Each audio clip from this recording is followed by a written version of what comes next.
Awesome. Thank you guys for joining us. Thanks for having us, YMS.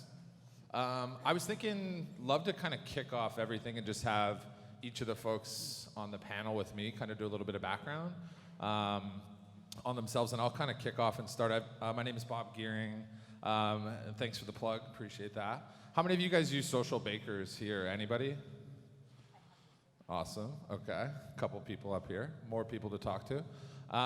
So I've been over with the company now about 6 years.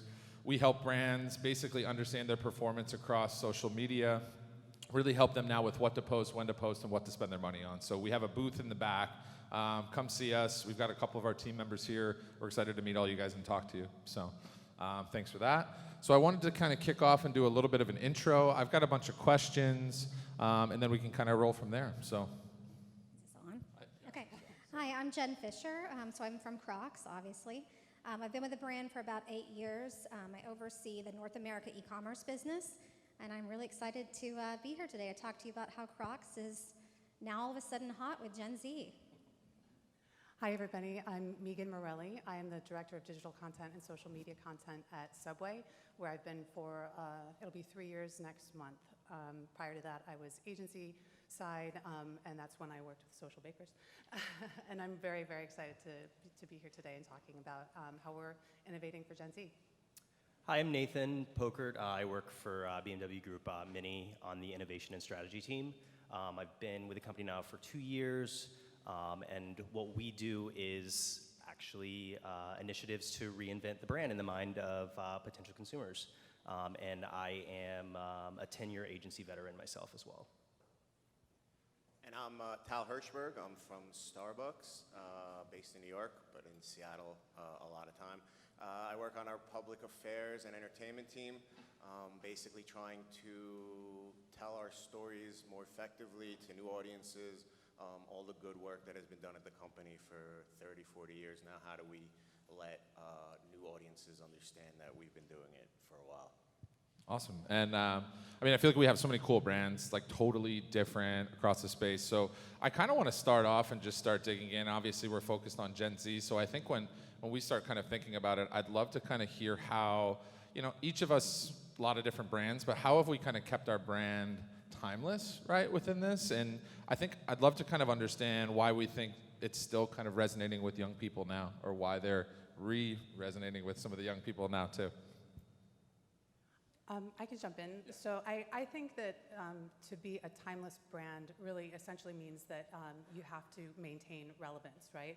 And to maintain relevance in an ever-changing world with ever-changing consumers, you have to innovate. So I really think that innovation is at the core of being a timeless brand. Subway has always been an innovator in the category. And I think innovation for Subway comes in many different forms. Innovating food product, we just announced earlier this year a partnership with Tastemade, which allows us access to all of their culinary innovators.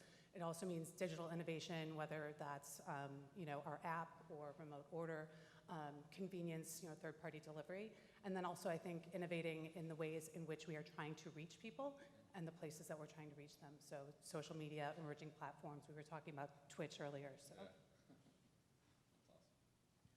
Yeah, so we're in the midst of it because we needed to do a lot of the initiatives we're doing right now because we hit, I don't want to call it a crisis, but we hit a point a couple years ago where the product itself the Mini has never really changed its design.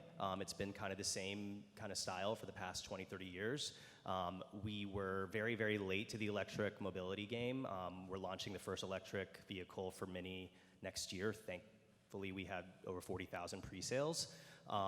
So what we're doing for innovation is we're actually investing in engagement physically, and then also in other areas, which I don't have enough time in this panel, and that clock makes me nervous. We have a tech accelerator with over 40 startups that are kind of reinventing city life, and they're invested in things like climate change, renewable power, water. We have a design lab that's in Greenpoint, which is kind of a liken to Space 10 by IKEA, where we are investing in designer. It's called ADO. I don't know if anybody here has ever been to it. And then we also, yeah. We also have micro-living apartments called Mini Living that we're opening in Shanghai as well as 2 other locations.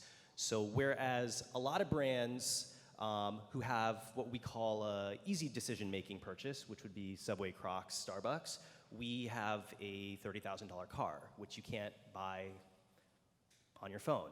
So we can't innovate in the same way that most brands do, which is typically product, CX, customer service, those types of things. We innovate by basically how can we reposition our brand in the minds of the consumers. If I had to summarize that, for the purpose of this panel, our goal with these initiatives is to make Gen Z and Gen Y think they do really cool shit.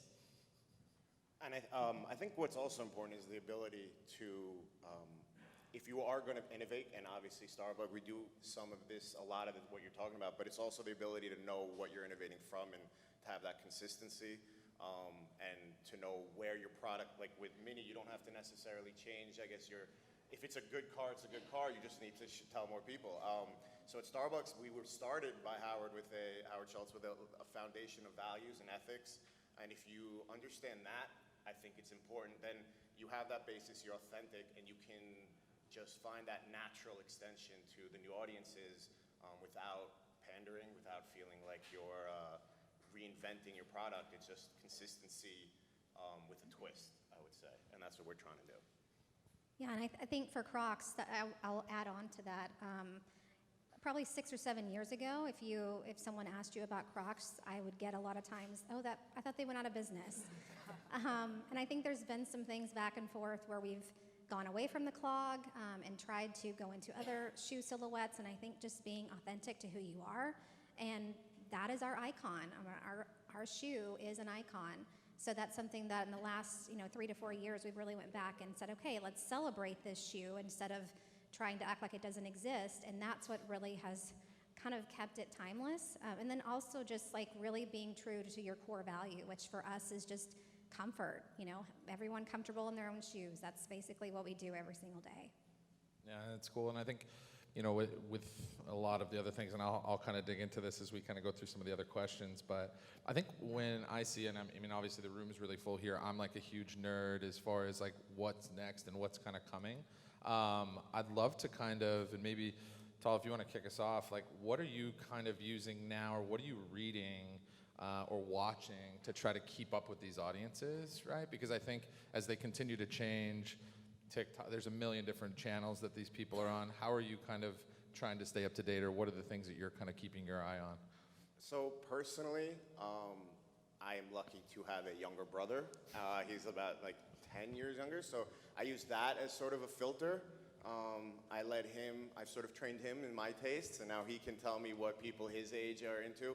And I think that's part of it. There's a lot of curation going around of this, and I think you have to find the curators that you like, because I think it's impossible to take in everything. So on Twitter, it's really there are specific people that I know will get the same news as everyone else, but would also give me a different edge. There are different, there's a guy named Lord Balvin that I started following just because I needed to learn about video games without, playing them all the time. Yeah. So it's really finding who you think can curate or can filter through the important things to you, especially given how much is out there.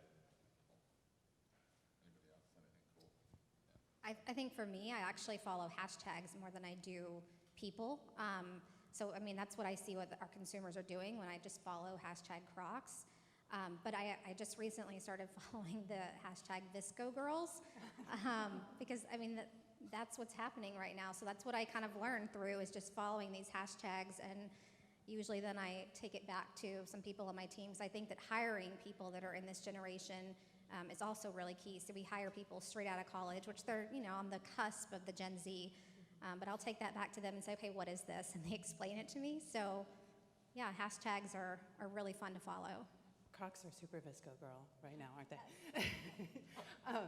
I spend a fair amount of time on TikTok, and a lot of people, older people my age, I hear them complain that TikTok is like, it's a time suck, or like their kids spend too much time on it, and I think that kids do spend a lot of time on it, so we need to spend some time on it. But I think what's really compelling to me about TikTok is, youth is like a time of such enhanced creativity and creative expression. And when we were kids, we did that in the privacy of our own rooms, right, or in small groups. And TikTok offers a platform for creative expression and also creative iteration, which I think is really cool. And I think that's not something that we've seen before. And I think that's why a lot of younger people spend time there. And I just think a lot of cool trends can come out of it. I mean, I have no problem admitting that in the past year, I have sent a Slack message that just said, can somebody please explain to me what TikTok is? Or Twitch, or how to pronounce artist names. I think, that's what's important. I came from the agency side where there are people who are dedicated at social agencies to just be on top of these things. And we had those strategists on our team who would send our clients weekly updates, which were really helpful.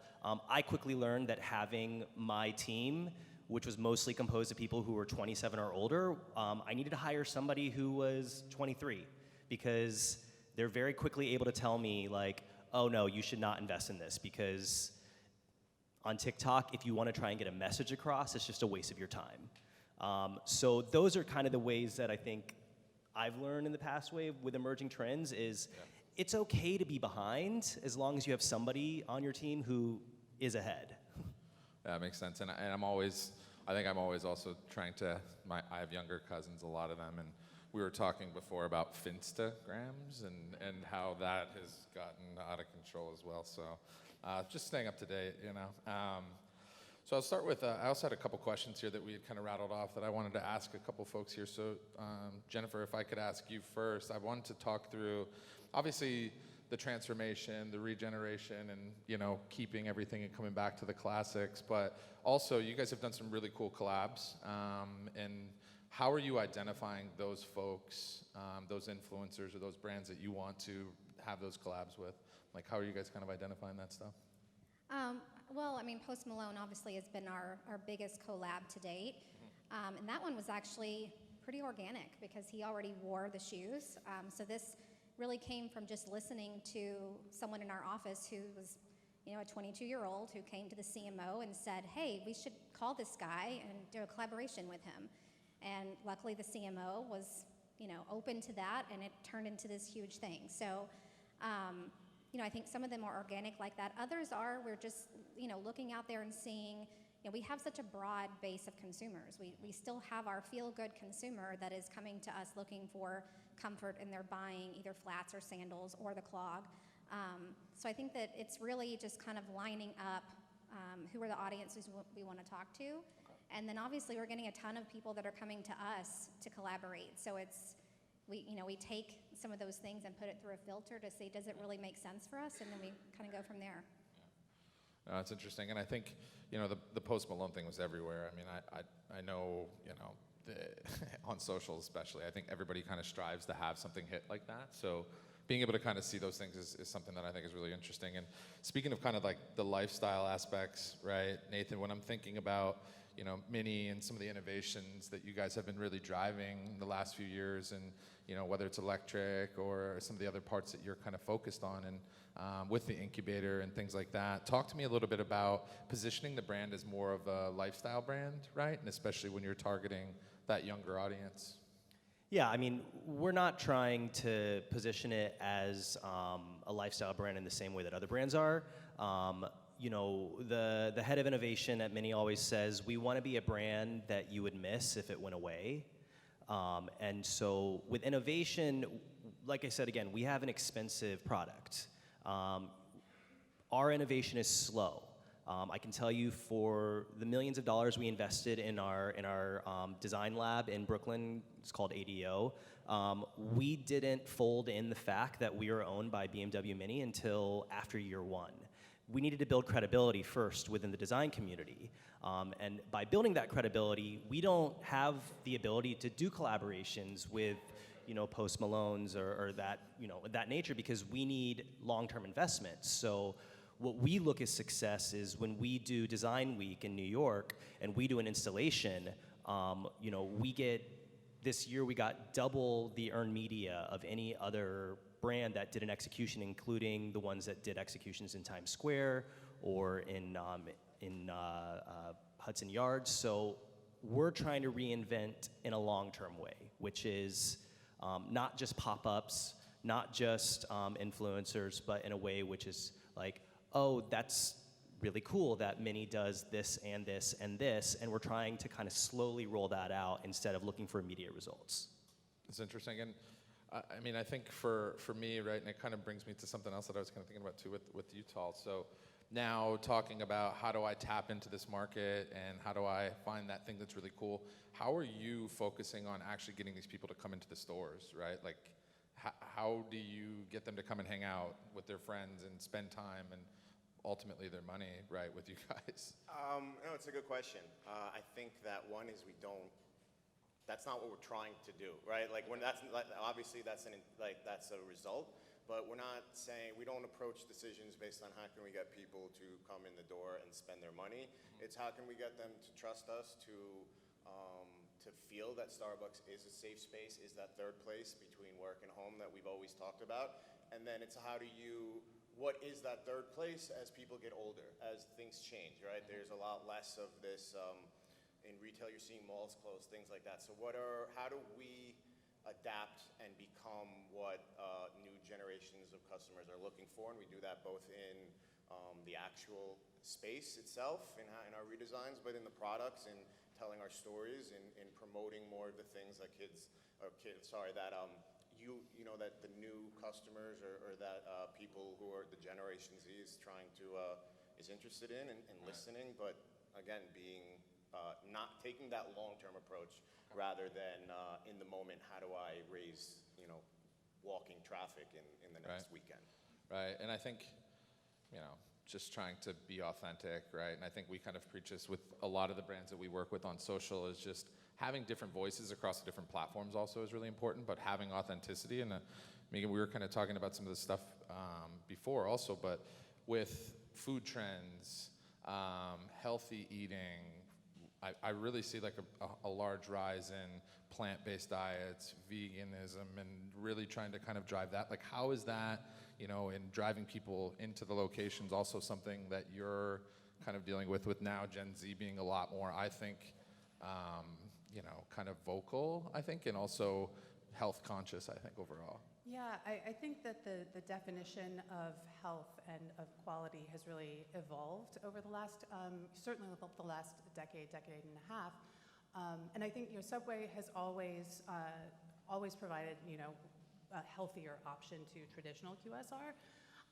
But we are continuing to try and evolve our offerings as well.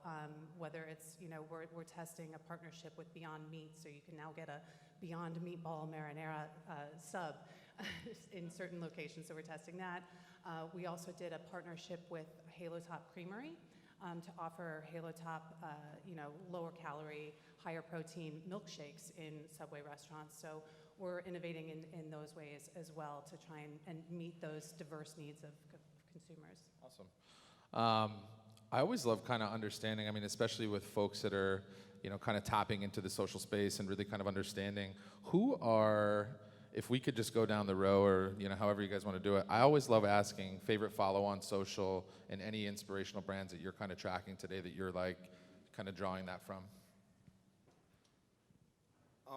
Social, it's interesting. I was thinking about this question before, what you consider social. I personally I think podcasts have become that for me.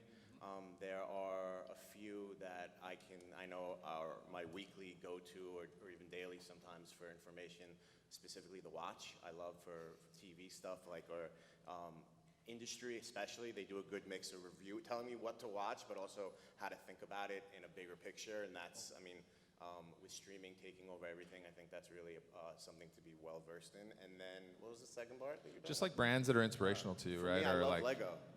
Lego is another one of these traditional brands that has come back up. I'm an AFOL, I think, as they call them, an adult fan of Lego, but I've been since I was a kid. It's the reinvention, what they have done and tapping into sort of these cultural events, and their branding has just been inspiring. I would offer, like you, I think I follow more hashtags and conversations necessarily than accounts, to just understand what conversations consumers are having and how I could, potentially insert the brand in an authentic or meaningful way into those conversations. But I think Lego's definitely a good call out. I'll tip my hat to Starbucks. I think you guys do a good job. I also, I think another great comeback sort of reinvention, reimagined brand is Converse. I think that they do a lot of great stuff as well. I think for me, personally, I like to follow things that are around travel. I'm a huge outdoor enthusiast. I live in Colorado, so I like to follow different, mostly probably around British Columbia, because then that's how I figure out where I want to go. So I send things to my husband and say, okay, we're going to go here for our next vacation. As far as brands, I think one of my favorite to follow, and it's just because I feel like it inspires me and they do lots of great things with content, is Anthropologie, and then some of the other brands they have. So Beholden, Shop Terrain.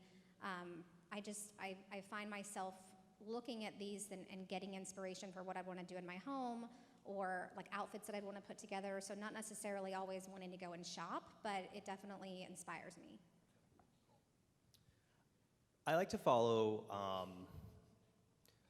this sounds weird, I like to follow celebrities who are just breaking into the market, or when you see something that's like, this is taking off. So I actually started following Lil Nas X late last year when Old Town Road had just kind of taken off. And same thing with Lizzo. I was following her like a year ago just because I thought she was awesome. And I think as marketers, what you can actually take away from that, if you look at the progression, is how they maintain their voice throughout this entire progression of, Lizzo went from 100,000 followers to now 5.9 million. And she's still kind of now amplifying her message even further. I think that there's just something really interesting there because she didn't, in my opinion at least, and I know we all tend to think we know people when we follow them, but like she didn't really change that much. In terms of brands, I really like Wendy's, and apologies to the QSR, but like just because I've never seen a brand be able to clap back so acutely well, it's hilarious, and I would love to be in the room with whoever their head of communications is, like who's probably in their late 40s, because that person has to be like sweating all the time. But like I think it's just really, really great what they do, where they've just kind of placed themselves on Twitter specifically as this brand that like isn't afraid to like just go after other brands. I think it's funny, and Nathan and I were having a pretty in-depth conversation around influencer stuff, so if you have questions about that, that's something he's also very passionate about. So we were talking a lot about the headache that is influencers sometimes too, and just kind of tracking, making sure that they're doing the right stuff. So lots of ideas on that. So Meaghan, I wanted to ask you, so obviously, Subway's super popular, right? And obviously a lot of different folks coming in and out of the stores as far as demos go. So I'd love to kind of have you chat a little bit about what you've done to make younger people feel more relevant without kind of excluding other consumer groups or different folks that are kind of coming into the spots. Yeah, so Gen Z is obviously really important to us in the QSR space in general. I mean, they're a huge demographic. They spend 20% of their budget on food. So they're important in that in that respect as consumers, but they're also important because they work in our restaurants. So we want to be a brand that they want to associate with. So communicating in authentic ways to them is really important to us. This year in particular, we've really sort of doubled down on Snapchat and what we're doing there. Beyond just serving like a cut down of a broadcast spot as a Snap ad, we've really partnered with the platform to create experiences designed to engage, whether that's an interactive selfie lens that we're serving up with the March Madness message, giving a nod to delivery, or selfie lenses, and even we did a world lens this summer highlighting our partnership with Hubert's Lemonade, which is a brand that Gen Z is really passionate about. Also partnerships with Twitch. We're currently sponsoring September on Twitch. And we just did an integration with Dr. Lupo in his live stream. So really trying to, I joke at the office all the time, like if we want to like get invited back to the party, we have to like show up and be cool, right? We don't want to be like the idiot, like, you know, at the party, like doing or saying the wrong thing. So we try very carefully to partner with these platforms to design experiences that are truly authentic. Awesome. Yeah, and I think it's just authenticity, right, is what we kind of keep hearing from everybody. And I think how are we going to continue to stay relevant as brands is something that I think we all need to kind of think about. People engage with content that they feel like is not just blasted and forced to them, right? And I think when I think about social, right, I think about outspoken, very passionate groups with this Gen Z group. So Tal, I wanted to kind of talk to you a little bit about, you know, Starbucks, and these folks are obviously heavily influencing spending, right, and really being able to kind of drive that. So how has Starbucks kind of tapped into the desire of these, you know, Gen Zers that are very passionate, very vocal, whether it's straw crisis or different things that's kind of going on? I know there's a lot. The sippy lids have been a big kind of start to that, but tell me a little bit about like what else are you guys kind of working on to drive that? Well, first of all, I think to what you were talking about, I think there are people out there who are waiting for brands like us to just drop that meme, oh, hello, cool kids, right? The Steve Buscemi. So there are people who are looking at it. And I think that the way to handle that is really what I've learned is that, especially in social impact, which is a big decision factor for a lot of people, is it's not something that we just started doing. We've been doing it since the beginning. It's always been the motto of the company, or at least the driving force has been humanity, one cup of coffee at a time. But it's how do we get that out?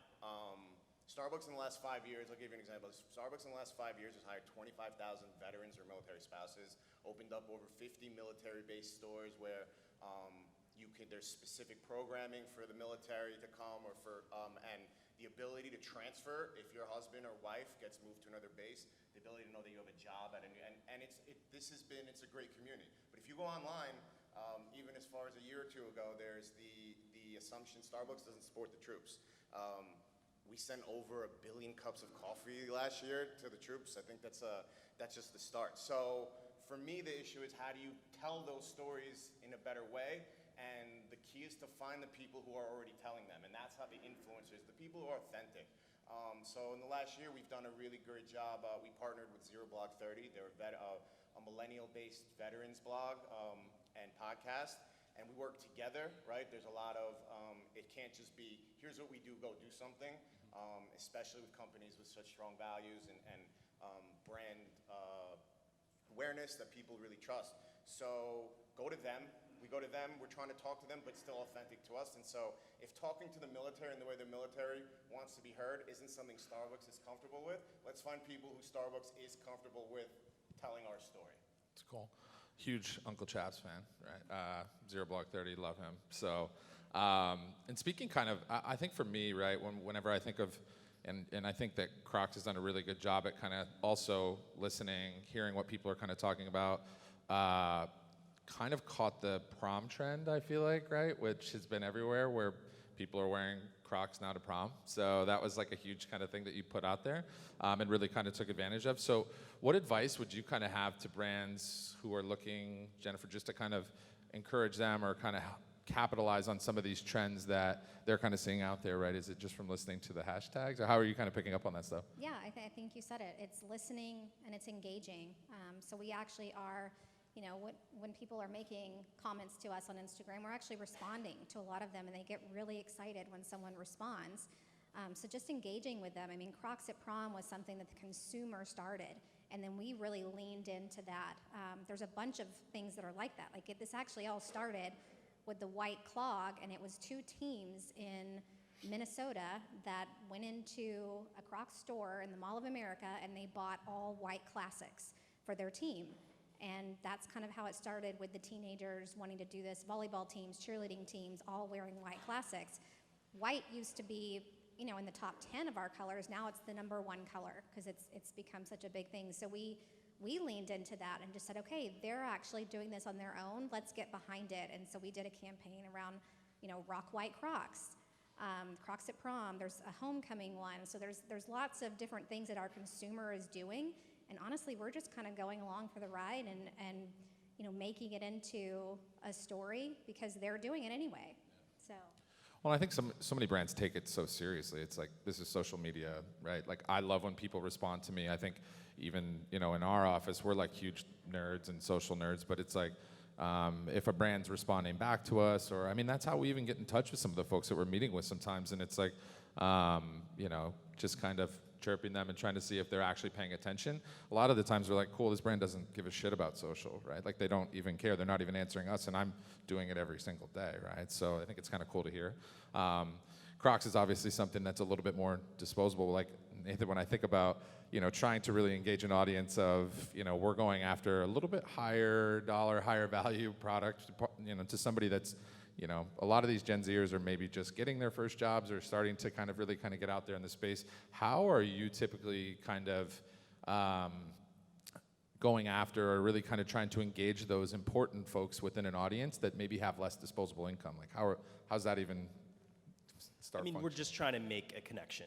That's really what it is. I think with our Tech Accelerator last year, we focused a lot on climate change and also on getting startups basically that are addressing that. And then with ADO, we focused a year-long initiative, a call to action to designers, and we partnered with a lot of universities for this as well, to call on designers and students to actually come up with solutions for the global drinking water crisis as well. Those are ways, because if Mini sponsors that, it's disingenuous, it's just a publicity stunt. By creating these other divisions, which have their own credibility within their individual community, we can do these types of activations because it's not seen as a marketing tactic. And while we can make the connection, we constantly just have to tell ourselves every single day, this is a 5 to 10 year commitment. This is a 5 to 10 year commitment. This is a 5 to 10 year commitment. Because we're not expecting people to say, oh my gosh, that's so cool that Mini did this, partnership with the designer from Belgium. I'm gonna go buy a car now. What we hope is that we get a follow, we get an email subscribe, we get any sort of touch point, so that when we do layer into the funnel, that we actually have made a connection where we ask them to come along with us for the ride, pun intended, instead of telling them we're cool. I think it's like somebody said, we're trying to go to the party and, be relevant. And I mean, for us, we can't get there yet. So we're trying to just focus on authentic, I know that's the buzzword right now, connections where if we can just get somebody who might purchase a car in 3 to 5 years to say, oh, that's really cool that Mini did that. That is way more impact than a double tap. Well, and I think, and obviously brands are now, we've got a little bit of time here left, so I'm just gonna do one last question and maybe go down the panel if that's cool. Gen Z obviously has been super, super engaging, and now the next generation, which is Gen Alpha, right? How are you preparing for the next generation of those consumers as they kind of reach those ages where I'm sure a lot of them are already on social or on these platforms, things that you're trying to reach out. How are you kind of engaging, and maybe like a 10 seconds or less, I don't know if that's too fast, but just some kind of a quick tidbit of how you're preparing for the next gen would be cool. I think for us, it's just being able to move fast. So having a structure internally that when these things do emerge, that we can jump on it and move. Because, we can't predict what they're going to be, but if we can move fast when they actually happen, that's what's going to matter. Yeah, I think being nimble is really important, and I also think just being committed to the 70-20-10 model, committing to using that 10% of not just capital, but also awareness to think ahead and iterate. I always say when it comes to staying relevant in today's climate, you have to hire diverse, and you have to have a diverse team. Oh, I think you guys have all said it. I think, it's really, I think in my head, I was thinking it's by not necessarily planning now, right? It's the ability to know how you can plan in the future, because it changes so quickly now that, and in corporations or bigger entities, to get the ball rolling takes a little longer, and by the time you're there, it's moved twice. Awesome. So I wanted to just say thanks to everybody from the panel, obviously. Thank you guys for coming. I know some people have their hands up, so maybe if we'll kind of reconvene in the back of the room if people have questions or want to grab anybody. And again, we have a booth for Socialbakers if you're interested in talking to us about how to actually understand all the data around this and what is performing. That's the shit we help you with. So come see us in our booth, and we'll go from there. Thank you.